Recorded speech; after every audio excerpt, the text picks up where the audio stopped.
How are we being reminded of the late Chris Hani's legacy? As today's South African Communist Party sold out on Chris Hani's SACP, and would it be in the interest of Chris Hani to deny Clive W. Lewis parole? And does the SACP still have a role to play within the tripartite alliance? This is Question Time.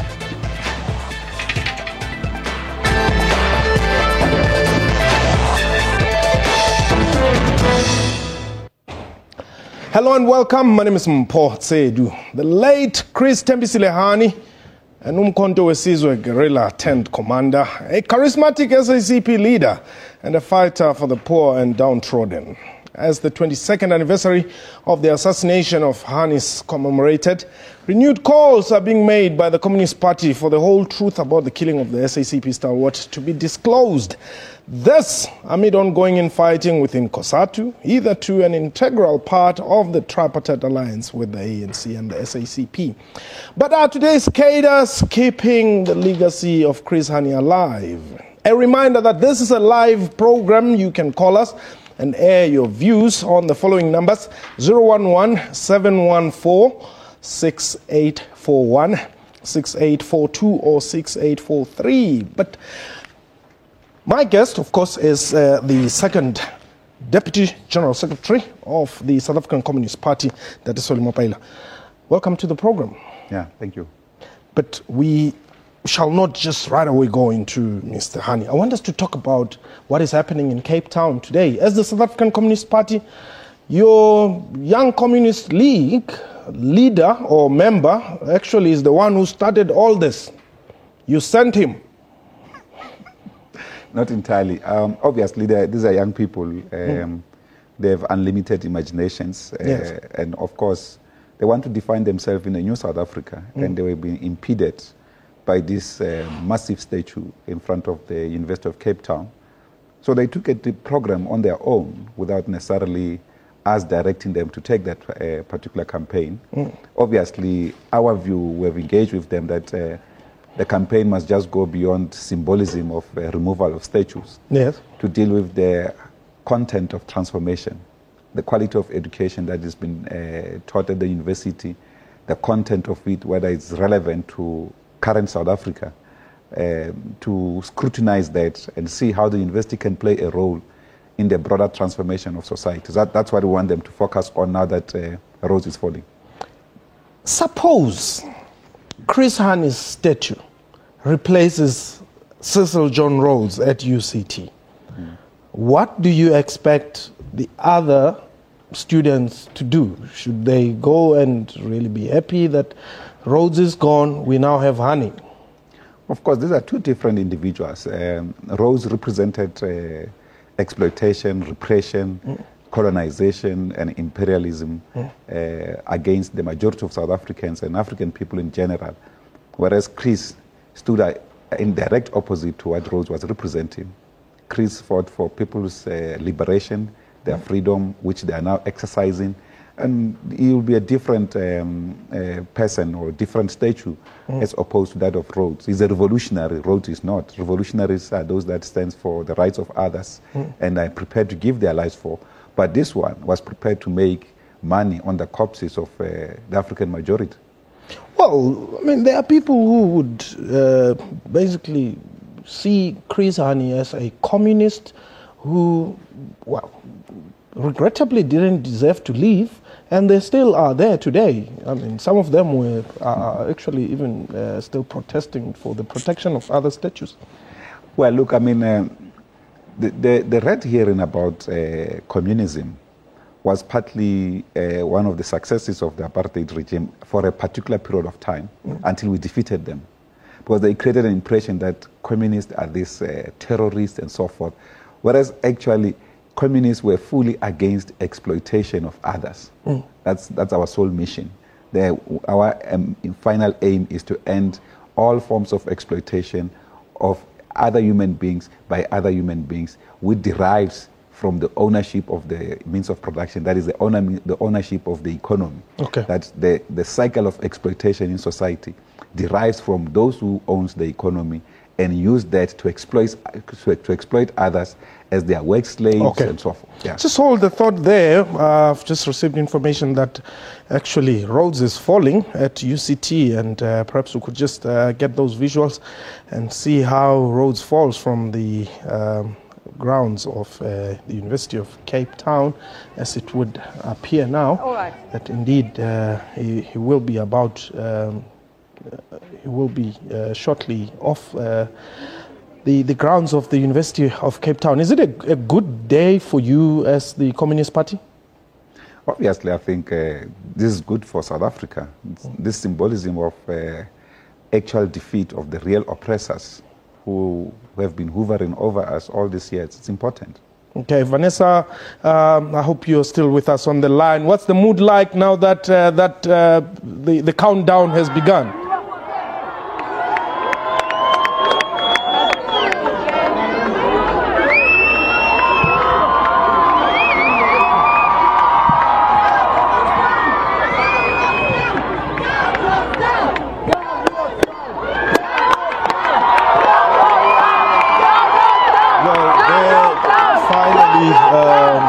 Of Cecil John Rhodes is getting off the position which it has occupied for quite a considerable amount of years. But Mr. Mapaila, this is just symbolic. Yeah, of course, it is.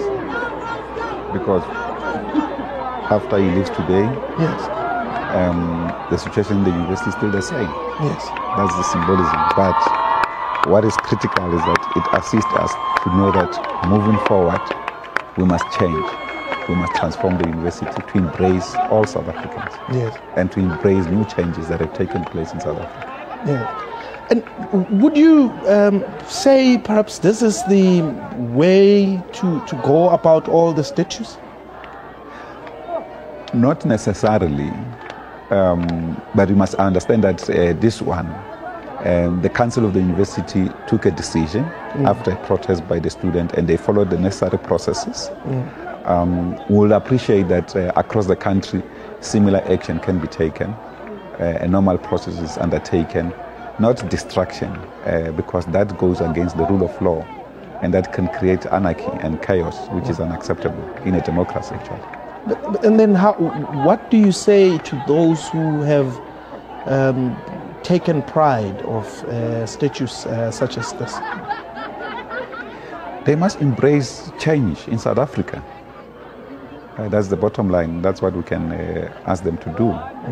Because, I mean, it quite shows that we still have a long way to go to change the mindset of South Africans, to understand that we now live in a different country in terms of the laws, democratic changes that are required and so forth. Okay. Let us check if we are able to now get hold of Vanessa. Vanessa, if you can hear us, briefly, we can see some excitement from the students there. Does this represent the feelings, basically, of the majority of the people who are there?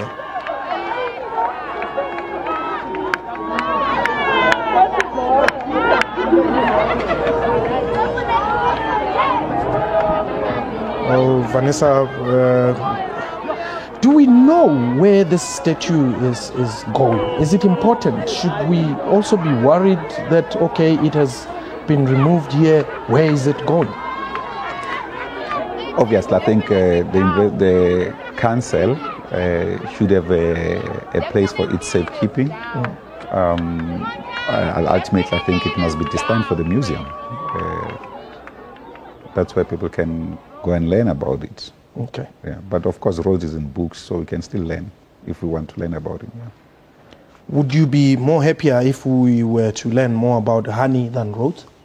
Yes, of course. As I said, this other one was an exploiter of the people.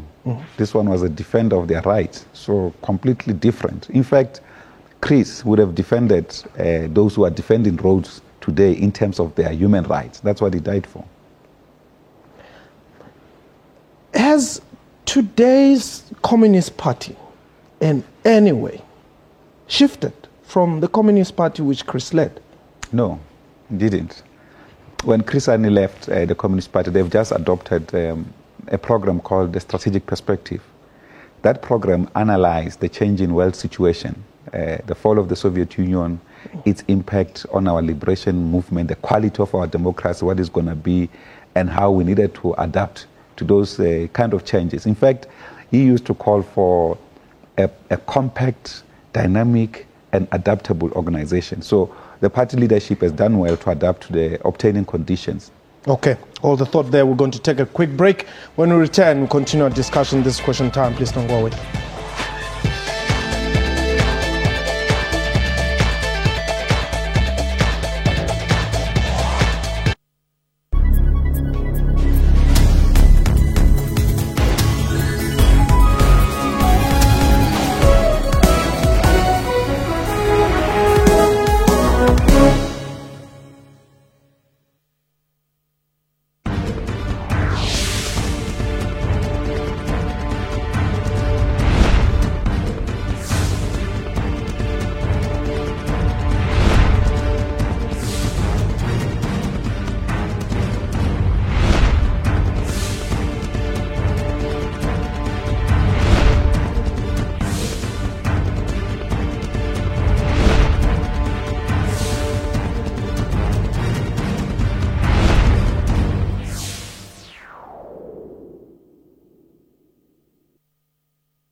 Welcome back. You're still watching Question Time. My guest today is Solly Mapaila, is the SACP Deputy General Secretary.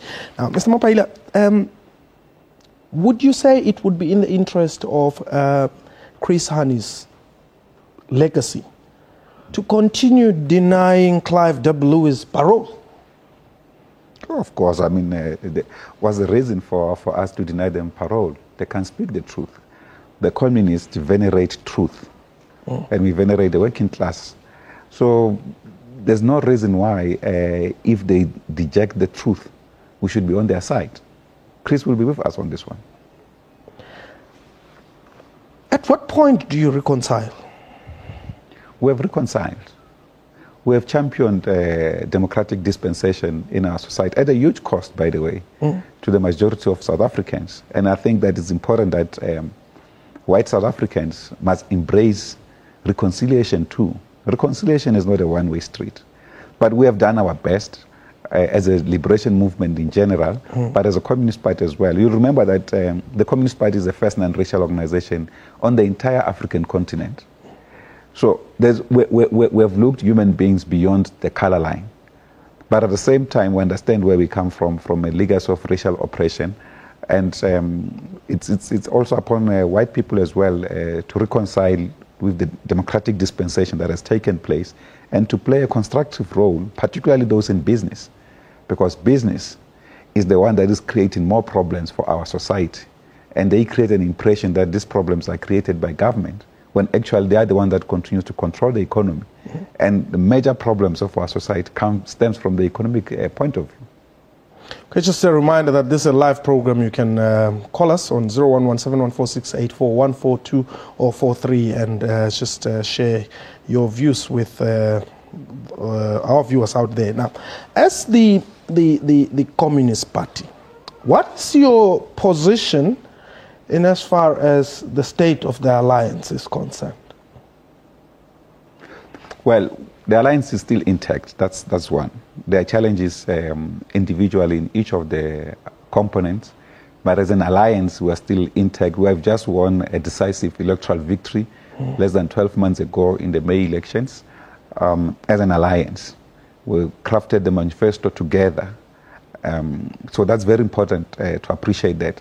Of course, the anti-majoritarian liberals in this country continue their offensive against our movement and created an impression that we have not even won the elections, and began to fan factional intentions inside the liberation movement. But overall, I think the alliance is still intact. We have continued to deal with all the issues pertaining on affecting our revolution and our people as a collective of the alliance. So to that extent, there are challenges generally like in any other organization and even in any other form of alliance, but we remain intact, and are leading our revolution. And what's the Communist Party's position in as far as Vavi is concerned? Well, we don't want to talk about individuals per se, but safe to say, he has defined himself outside the collective of the alliance.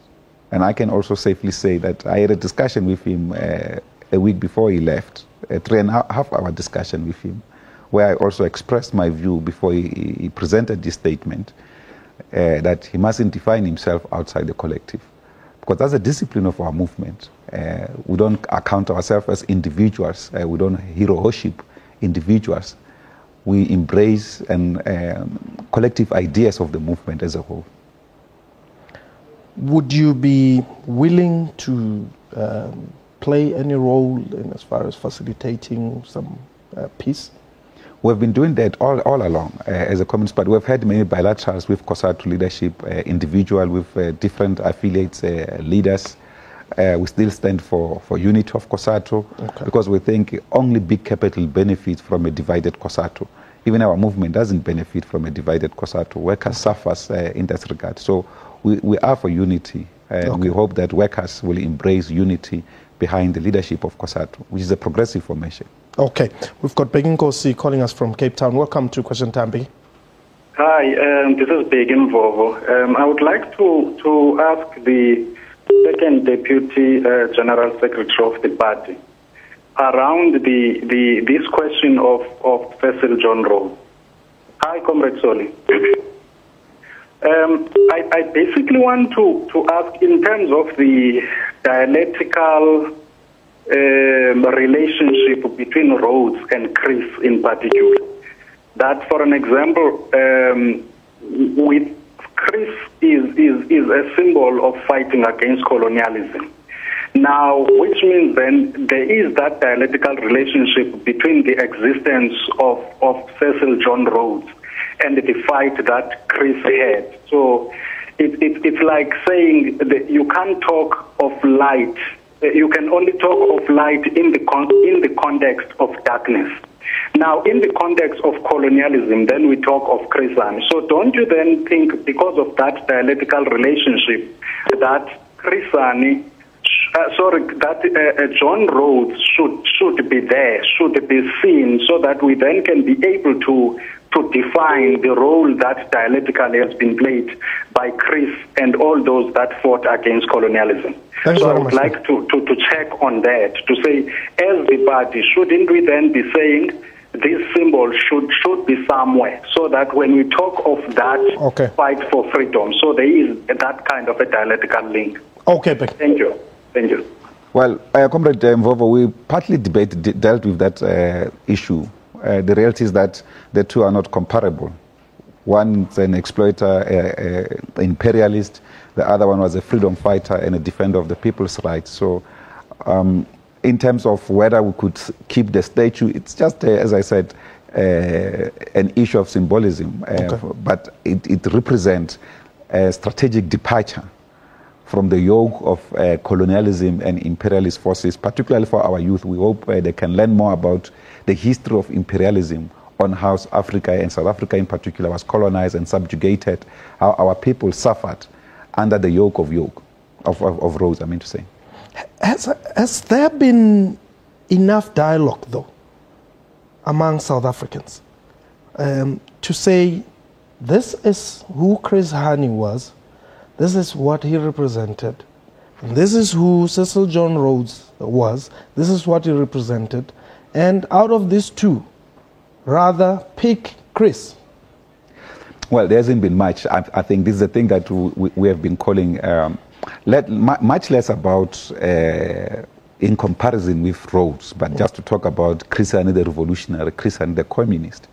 Chris Hani gave us April 27, which we celebrate as Freedom Day. Yes. Because President Mandela said at the time that Chris Hani's death will not be another statistic of South Africans liberating fighters murdered by the reactionary apartheid regime and just become a statistic. So on that basis, the liberation movement demanded a date for election in order also to calm the people. So these are different people altogether. So That is not being properly done. I agree with you. I wish we could do more. I've been personally also on behalf of the party discussing with the Minister of Arts and Culture to look into this particular perspective, particularly when we're bringing back the mortal remains of Moses Kotane and J.B. Marks, to broaden the scope about how to honor South African revolutionaries. Majority of them are unsung up to this date. Charles is in Durban. Welcome to Question Time, Charles. Hi, Impo. Yes. I just want to congratulate you on this wonderful program. Thank you very much. Seeing that it comes live these days. Yes. But nobody can present the Question Time program like you. Please stay on. Don't let anybody take your seat. Okay, thank you. What I want to find out, Impo, yes, the Communist Party in this time and age, do they believe in God? That's all my question is. Yeah, this question actually is very important. I didn't hear what Charles was saying. That's a very easy one. Do you believe in God as the Communist Party? No. Look, there are communists who believe in God. There are communists who do not. By the way, the whole range of South Africans, they are what we call agnotist.